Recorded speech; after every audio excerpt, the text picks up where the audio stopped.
My best friend called me at 10 on a Tuesday saying his wife had stopped praying for him by name. What he didn't know was that I'd been holding something for almost a year, and that night I finally said it. I'm the best man who almost didn't give a toast because I didn't know what to say anymore about a marriage I thought was already over. Marcus and I go back 15 years. I was in the room when he proposed to his wife, let's call her Diane. I watched him cry at the altar. And I watched, over the next 4 years, as something between them quietly ran out of road. He called me on a Tuesday night around 10. I was already in bed. He said, I think she's done praying for me. I asked him what that meant. He said Diane used to pray out loud before bed, every night, and she always included him by name. What he was going to become. What God was going to do through him. He said she'd stopped maybe 2 months ago and he hadn't said anything but he felt it like a door closing in a house he still lived in. I didn't know what to say. So I said the thing I'd been holding for about a year. I told him he was losing her. Not to another person. Just to exhaustion. I told him I'd watched him cancel on her, dismiss her, go through the motions of a marriage without actually being present in one. I told him Diane wasn't cold, she was tired. There's a difference. He went quiet for a long time and then said, I know. And I believed him. But I'd heard that before. What I didn't expect was the call 3 weeks later. He'd gone looking. Not for a counselor, not for a book.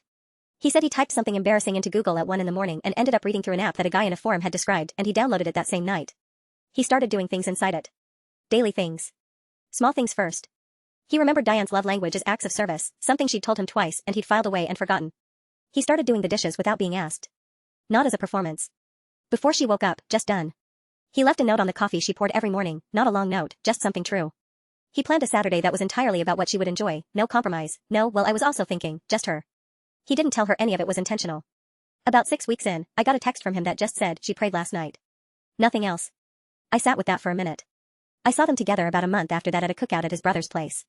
I was watching from across the yard when Diane said something to him and he put his hand on her back and leaned in to actually listen. Not to respond. To listen. She caught me looking and I must have had some kind of expression on my face because she came over later and said, whatever happened to him, don't let him stop. She didn't know what it was. She still doesn't, as far as I know. She just knows her husband came back from somewhere and he brought something with him. Marcus told me the whole story about 2 months after that cookout. We were in my driveway after a late gym session and he walked me through all of it. The app. The structure. The day he did a prayer prompt inside it and ended up sitting on the bathroom floor for 20 minutes because he realized how long he'd been spiritually checked out, not just from Diane but from everything.